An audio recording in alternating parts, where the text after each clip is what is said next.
Você tá montando o seu primeiro PC gamer e não tá querendo gastar mais de R$3.000. Como que você vai fazer? Eu vou te explicar certinho, bora lá! Salve meus queridos, Robertinho aqui no canal da Terabyte e eu vou te mostrar uma ótima opção para um PC valendo R$3.000, beleza? Então já deixa o like, se inscreve no canal e bora lá! Qual que é o nosso objetivo? Um PC que passe um pouquinho do 3K se necessário, que vai aí te suprir por pelo menos um bom tempo, beleza? A gente escolheu as peças já, vai ter algumas coisas que você pode abaixar para ficar abaixo de 3K, mas a gente passou um pouquinho de 3K exatamente para te mostrar que com gastar minimamente a mais, você já consegue estar um pouquinho mais safe. Mas nada te impede de montar do jeito que a gente vai falar, tirando algumas pecinhas, dando um downgrade em algumas, para fazer um PC melhor um pouquinho mais para frente. Eu vou mostrar peça por peça desse PC e daí a gente vê o valor final. Bora lá. De processador a gente vai com o i3 13100F. Pô, cara, já vamos começar com o i3, não é nem o i5? Sim, mas tem uma razão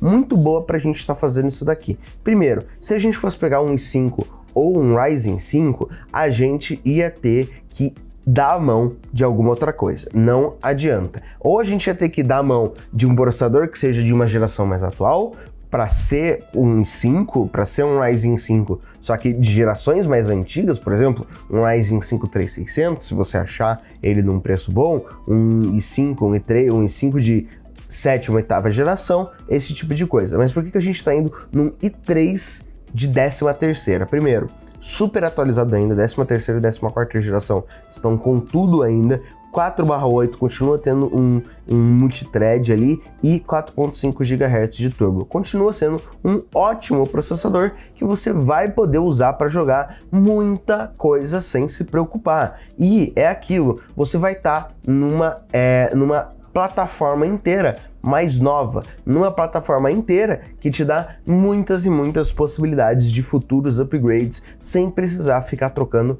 basicamente os principais componentes do seu PC. Então por isso que a gente escolheu essa belezura aqui, porque ele também tá com preço muito bom, 679 13100F, tá topzera. Bora pra placa-mãe. Agora na placa-mãe a gente foi com a Challenger H610 da Maxon. É uma placa-mãe mais de entrada, é uma placa-mãe que tem um VRM pequeno, mas a gente não tem que se preocupar porque a gente está com um 13100F. Não é um processador que vai precisar de muito, não é um processador que vai puxar muita energia de uma vez. E como a gente está montando um PC mais custo-benefício, 2 pentes de memória é mais que o suficiente. Na verdade, 90% dos PCs vão continuar com 2 pentes de memória. Ah, vai fazer um up, você vai tirar os dois, colocar outros dois no lugar, com uma capacidade maior. Não é algo que é uma preocupação tão grande assim. E mesmo sendo uma placa-mãe mais de entrada, ela ainda tem um slot M2 que é importante para o que a gente vai fazer ali, porque o nosso armazenamento será um desses slot M2 e você pode aumentá-lo ou trocando o seu SSD M2 ou colocando outros SSDs e HDs SATA, beleza? E mesmo sendo uma placa de entrada, continua não sendo uma placa, não é uma placa ruim de qualquer maneira, só é uma placa mais custo-benefício mesmo, com menos recursos que você veria em outras placas. De memória, a gente foi com 2 pentes da XPG Gamix D35, 8GB, 3200 cada um.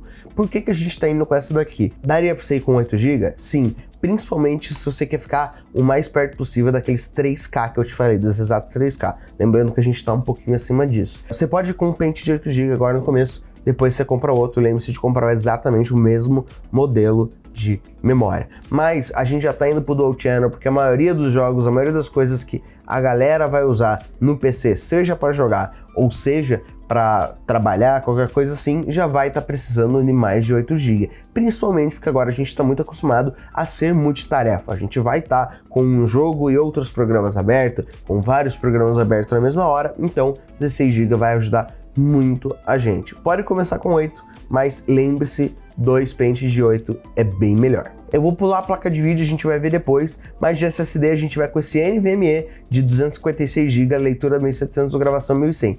É o NVMe mais básico que a gente tem no site da Tera. Mas por que a gente vai usar ele? A gente podia ir num SATA?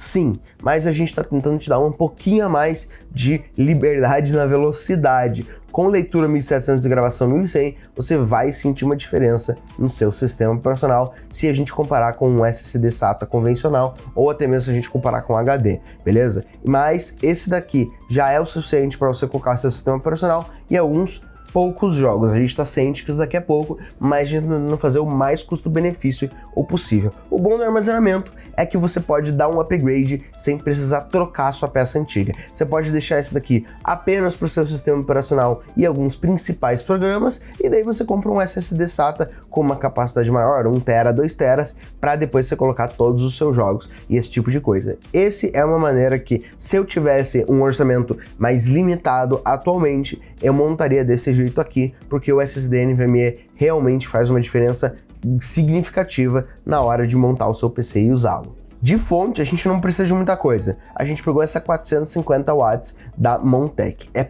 pouca potência. Se você for trocar de placa de vídeo, talvez você tenha um problema. Já vou te explicar por quê. 80 Plus White, beleza, não é 80 Plus Bronze, mas ela já tem uma certa eficiência, ela já está acima dos 80% de eficiência, o que é ótimo para sua conta de luz no final do mês. E mesmo sendo uma fonte 80 Plus White e 450 watts, ela ainda tem 3 anos de garantia direto pela Terabyte, o que facilita muito caso dê algum problema e te dá um pouquinho mais de segurança, sabendo que você está pegando uma fonte que, se der algum problema, você não vai ter que comprar uma nova e ela ainda assim é 80 Plus White. E o que eu falei em questão de futuros upgrades de placa de vídeo. Por exemplo, se eu for pegar uma 4060 para colocar num setup desse, eu ainda tô de boa. Por quê? Porque a 4060 é uma placa eficiente. A 4060, obviamente, por causa do nosso orçamento limitado, não é a placa que a gente vai usar aqui hoje, é claro. Mas, se você for pegar uma 4060 mais para frente, essa fonte vai aguentar, porque 450 watts ainda é suficiente para esse tipo de placa, beleza? Daí, se você for pegar uma 4070, a história é outra. Se você for pegar uma placa que tem um consumo maior do que 170 watts ali, 170 watts para cima, daí a gente tem que ter um pouquinho mais de cuidado. Mas, cara, na verdade, uma placa de vídeo que seja de 200 watts numa fonte dessa daqui, vai te deixar ainda com 250 watts para o seu processador e para o resto dos seus componentes. E seu processador, dificilmente, ainda mais que é um 13100F, vai puxar mais de 100 watts. Então você tem ainda 150 watts, e ó, eu tô exagerando, tá? Um 13100F puxar 100 watts. Se ele puxar 100 watts e sua placa de vídeo estiver puxando 200 watts, você ainda tem 150 watts para o resto dos seus componentes, para sua placa-mãe, para o seu armazenamento, para o resto de qualquer coisa que você vai colocar no seu sistema. Então, tá de boa ainda, fontezinha de 450 watts. E o de gabinete é algo que eu já falei várias vezes, é muito na escolha estética do que você vai querer. Mas o gabinete Gamer Ninja Hades já vem com fan, tá por R$ 129 e é um ótimo custo-benefício. Ele vai te entregar o que um gabinete precisa entregar e, mesmo assim, tendo um bom fluxo de ar, te deixando de boa para futuros upgrades também. E a placa de vídeo que a gente pegou foi essa ASRock RX 6600 Challenger D. Um ótimo modelo, foi a campeã de vendas ano passado aqui na Terabyte e continua sendo uma ótima placa de vídeo. 8 GB de memória é o suficiente para jogos atuais, principalmente que esse setup que a gente montou é perfeito para o 1080p. É o que é necessário para você usar sem problema nenhum, beleza? E pro 1080p você pode esperar um ótimo FPS como RX 6600. Você pode ir com modelos mais baratos do que esse daqui, com placas de vídeo mais fracas, com certeza você vai conseguir uma performance, obviamente, pior em questão de FPS, mas você vai estar aí com uma placa mais atualizada, que seria 6600. Uma GTX 1650, por exemplo, você consegue, não tão difícil assim, uma placa, uma GTX 1650 com um preço bem mais baixo que esse daqui, você daria uma economizada, sim, mas a gente está pensando aqui numa placa de vídeo que já é potente, é uma placa de vídeo que você não vai ter que trocar quando você colocar o seu processador novo, por exemplo. E o total desse PCzão deu 3.147,66. Como eu falei, a gente passou um pouquinho desse 3.000, desse limite de 3.000 aí, mas é aquilo. Você pode economizar um pouquinho na sua memória, talvez começar com SSD SATA, isso é algo que eu não recomendo, mas tudo bem. Uma fontezinha um pouco mais leve, mas sempre com cuidado para pegar uma fonte que tenha uma eficiência boa, que você se sinta seguro usando ela. e talvez economizar um pouquinho mais para pegar uma máquina como essa, beleza? O link para esse PCzão vai estar aí na descrição para você não perder ele, e não esqueça de deixar o like, se inscrever no canal, e é claro, se você ficou com alguma dúvida, é só comentar aí embaixo pra gente te ajudar, beleza? Te vejo no próximo vídeo.